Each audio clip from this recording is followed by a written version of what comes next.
Qu'est-ce que l'estime de soi? En fait, l'estime de soi, c'est la manière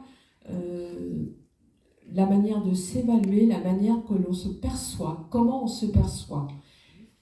Est-ce qu'on se trouve nul, incapable? Est-ce qu'on a l'impression d'être faible dans tout, qu'on n'y arrivera à rien? Et l'enfant harceleur, comme l'enfant harcelé, ont un souci d'estime de soi. Une haute estime de soi ou une bonne estime de soi n'a rien à voir avec la prétention. Un enfant n'a pas spécialement une haute estime de soi. Un enfant qui est un prétentieux, un petit peu odieux, il va vouloir montrer qu'il est le meilleur, sans se préoccuper des autres, mais il n'a pas ce sentiment de dominer ou d'agir, d'avoir un certain pouvoir sur l'autre. C'est ce qui fait la différence entre un enfant prétentieux et un enfant qui a une haute estime de soi. Ça n'a rien à voir. Donc en fait, le rôle de l'estime de soi dans la prévention scolaire est très important, et dans les pays nordiques, on l'a très bien compris. Alors en France, on commence, parce qu'il y a un mois, on a commencé à parler de l'empathie, donc on commence à y arriver tout doucement. Dans les pays nordiques, ça fait partie d'une matière à part entière, et je dirais même un processus dans l'éducation des enfants. Ça va au-delà d'un cours magistral. On n'apprend pas l'estime de soi comme on ne développe pas l'estime de soi comme on apprend un cours de mathématiques, comme on donne un cours de mathématiques à un enfant. Donc en fait, un enfant qui a une estime de soi saine, eh bien, il est moins susceptible de devenir une victime ou un harceleur, parce qu'en fait, un enfant qui est bien dans ses baskets, eh bien, il ne va pas chercher à dominer l'autre, à se moquer de l'autre. Il est bien et il s'épanouit bien, il a de bonnes relations avec les autres enfants. C'est pour ça qu'il est vraiment essentiel de comprendre comment l'estime de soi peut être cultivée dès le plus jeune âge. J'interviens dans les crèches, j'interviens auprès des professionnels de crèche pour déjà donner des outils dès 2 ans, dès 3 ans. Alors évidemment, ces enfants-là ne conscientisent pas l'estime de soi, bien évidemment, mais par contre, de par notre comportement dès le plus jeune âge, on développe l'estime de soi des enfants. Donc en fait, la faible estime de soi est par rapport à l'enfant qui est harcelé. Eh bien, c'est souvent un enfant, c'est une cible facile. Et comment on voit que c'est une cible facile? C'est un enfant qui manque de confiance en soi. Il doute de ses capacités. Il est moins, bien sûr, enclin à se défendre ou à signaler les incidents parce qu'il sent qu'il n'est pas capable. Et ils se sont jugés et mal jugés. Pourquoi cela se produit? Bien, tout simplement parce que c'est des enfants qui ont un langage corporel qui démontre leur manque de confiance en soi. Ils sont renfermés, ils ont une manière de parler souvent sans regarder dans les yeux, et tout ce comportement non verbal, eh bien, il est vite interpellé par les harceleurs comme une faiblesse. Et il suffit que l'enfant soit isolé, a des difficultés à se faire des copains pour que ce soit une proie facile. Vous avez également des enfants qui sont en recherche d'approbation. Le besoin d'approbation, le besoin d'être aimé, d'être apprécié est un désir humain fondamental. On a tous besoin d'être appréciés, d'être considérés. Pour les enfants qui ont une faible estime de soi, ce besoin peut être vraiment une quête désespérée. Et du coup, ils tolèrent des comportements abusifs. Alors au début, c'est des petites choses, il sent qu'il n'est pas bien, que c'est pas normal qu'on lui dise ça, qu'on lui fasse ça. Mais il ne va rien dire parce qu'en fait, il veut être accepté par ce groupe. Et de plus en plus, ça peut venir ensuite à du harcèlement et à de la maltraitance dans l'espoir tout simplement d'être accepté par les copains, par exemple. La peur de la stigmatisation, la stigmatisation, c'est vraiment le fait que l'enfant, s'il parle, on va encore le voir comme un enfant encore plus faible. Donc, on ne dit rien, tout simplement. Il accepte, il dit rien, il vit avec cette peur d'être considéré pour encore quelqu'un de faible, quelqu'un qui n'est pas capable de se défendre. La honte, Dorothée en a parlé tout à l'heure, ça fait partie en fait de cette peur de la stigmatisation. Et cette peur, en fait, les empêche de chercher de l'aide. Si je vais dire que j'ai besoin d'être aidée par le professeur, d'en parler à mes parents, on va trouver que je suis encore de plus en plus faible. Et ça, à n'importe quel âge. D'accord ? L'effet cumulatif, en fait, c'est l'enfant, il a déjà cette croyance négative de ne pas être à la hauteur. Et le fait qu'il subit des moqueries, qu'il subit des comportements répréhensibles de d'autres enfants, renforce cette croyance. Puisqu'en fait, parce qu'on se moque de moi, parce qu'on me parle mal, parce qu'on agit sur moi physiquement sur des choses qui sont répréhensibles, eh bien ça démontre bien que je suis quelqu'un qui n'en vaut pas la peine. D'accord ? Et donc c'est ce que j'appelle effet cumulatif. Bien évidemment, il y a d'autres points sur la faible estime de soi qu'il est intéressant de développer, mais ces 4 points sont quand même importants et c'est ce qu'on retrouve généralement sur les enfants qui ont une faible estime de soi. Ça ne veut pas dire qu'un enfant qui a une faible estime de soi, il va se faire harceler, on est bien d'accord, mais c'est quand même des enfants qui ont un peu ce stéréotype-là. La faible estime de soi et le comportement du harceleur. Il y a ce besoin de domination. Un enfant qui a une faible estime de soi peut chercher à dominer les autres pour se sentir puissant et compenser donc son manque de confiance en lui. Un enfant qui est harceleur, il n'a pas confiance en lui. D'ailleurs, il est généralement pas tout seul. Généralement, on agit en groupe, il a besoin de ses fans quand même. Ça peut être un enfant qui se sent insignifiant à la maison. D'accord ? Et qui peut chercher à contrôler ses pairs à l'école en les harcelant. Vous avez la projection de l'insécurité. Les enfants harceleurs pour projeter leur propre insécurité sur leur victime comme un mécanisme de défense. En fait, un enfant qui est harceleur, il peut dans sa tête se dire qu'il n'a pas des grandes capacités pour telle ou telle chose, et pour cacher ça, mais il va aller dominer l'autre, et ça lui rend quelque chose. On retrouve ça chez les adultes, d'accord ? Le harcèlement moral, c'est un petit peu ça, au niveau du travail. Vous avez des personnes qui harcèlent au niveau du travail parce qu'ils ne sont pas dans la capacité d'avoir un bon leadership et ils préfèrent ce processus-là pour avoir une autorité. Le manque d'apathie. Donc on en parle en ce moment. L'enfant peut ne pas avoir développé la capacité de comprendre ou de partager les sentiments des autres, ce qui le rend insensible à la douleur qu'il cause. Un enfant harceleur sans empathie, il peut être méchant, exclure les autres, être violent, mentir, intimider, sans se soucier du sentiment des autres. Ça s'apprend l'empathie, dès tout petit, par le respect, par le partage, par l'écoute, dans les jeux que l'on fait avec les enfants, c'est quelque chose qui s'apprend. La modélisation des comportements adultes. L'enfant peut imiter des comportements agressifs et manipulateurs qu'il a observés chez les adultes, pensant que c'est une manière acceptable de se comporter. Si un enfant voit des adultes dans sa vie utiliser l'intimidation, la manipulation pour obtenir ce qu'ils veulent, il peut adapter ces comportements similaires. Et je rajouterai là les réseaux sociaux. Ce qu'on peut voir sur certains réseaux sociaux, ça ne montre pas spécialement le bon exemple pour les enfants. Le besoin d'appartenance.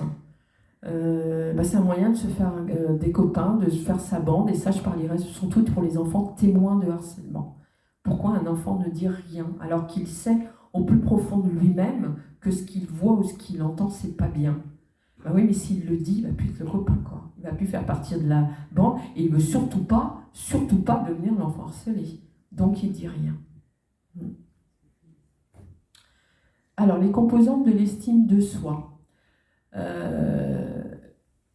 Je dirais qu'il y a 3 piliers fondamentaux. Donc, la confiance en ses propres aptitudes, d'accord, cette capacité, cette évaluation sur ce que je suis capable de faire. La reconnaissance de sa propre valeur intrinsèque, qu'est-ce que je vaux? et l'acceptation de soi, y compris de ses imperfections. Donc ces trois aspects sont non seulement vitaux pour réduire la susceptibilité à être victime de harcèlement, mais aussi pour diminuer la tendance à devenir harceleur.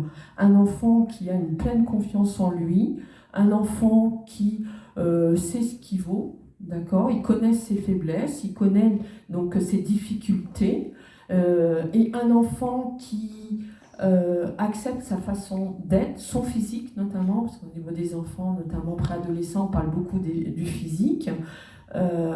C'est un enfant qui est bien dans ses baskets et qui va s'épanouir et évoluer correctement. Ça aussi, les réseaux sociaux jouent un rôle très très important, notamment dans l'image de soi, l'acceptation de soi. Évidemment, sur Insta, ils sont tous beaux, hein, les gamins. Les composantes de l'estime de soi, donc en détaillant, il y a ce que j'appellerais l'auto-efficacité, hein, donc c'est cette croyance en sa capacité à accomplir des tâches et à atteindre des objectifs. En quoi c'est une stratégie clé pour la lutte contre le harcèlement? Eh bien, elle permet à l'enfant à se sentir capable de faire face aux situations difficiles et de se défendre et de briser le cycle de la victimisation.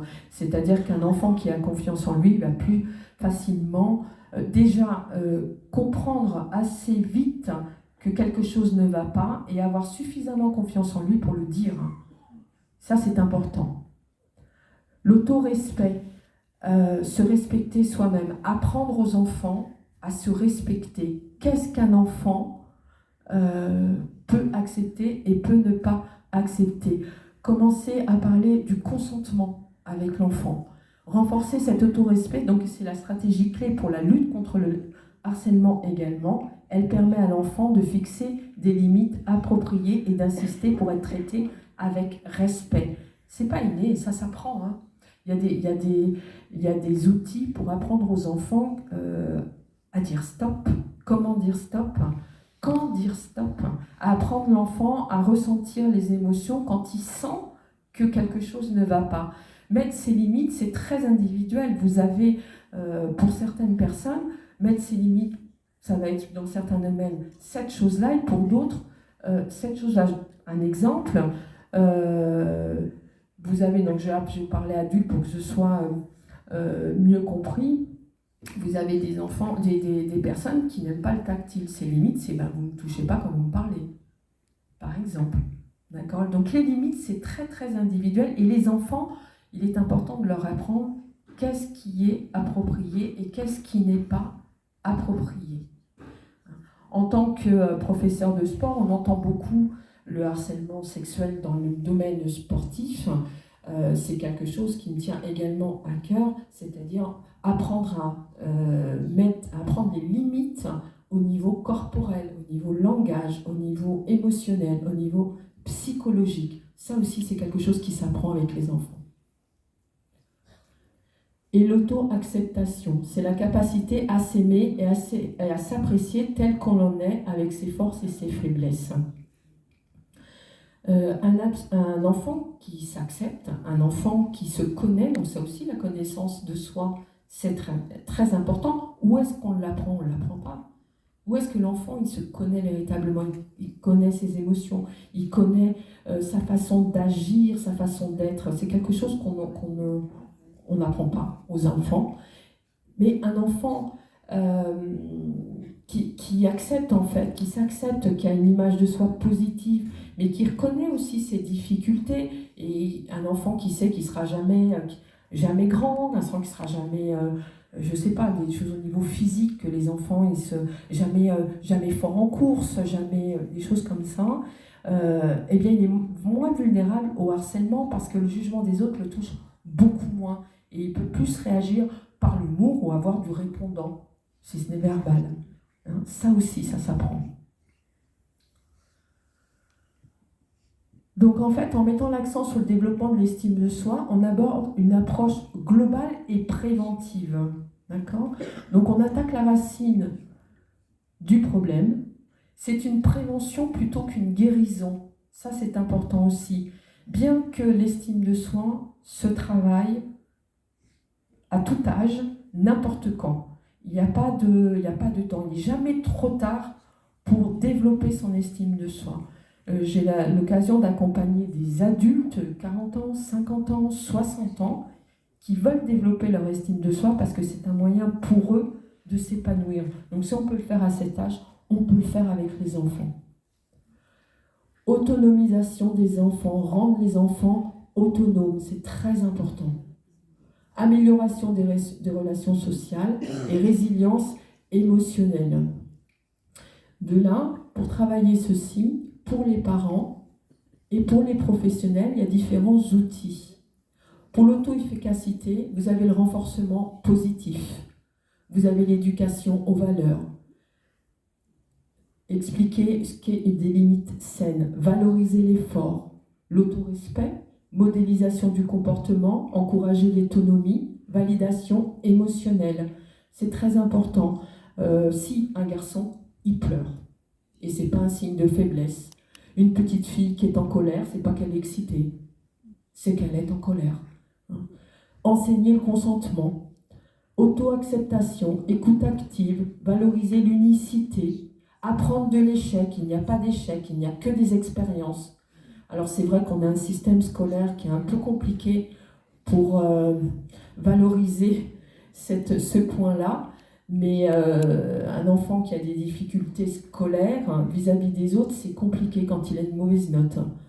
L'empathie avec le dialogue ouvert, la reconnaissance des émotions, savoir ce que c'est, savoir ce que l'enfant ressent. Quand l'enfant il ressent une colère, une tristesse, une peur, qu'il puisse l'expliquer pour pouvoir mieux la gérer.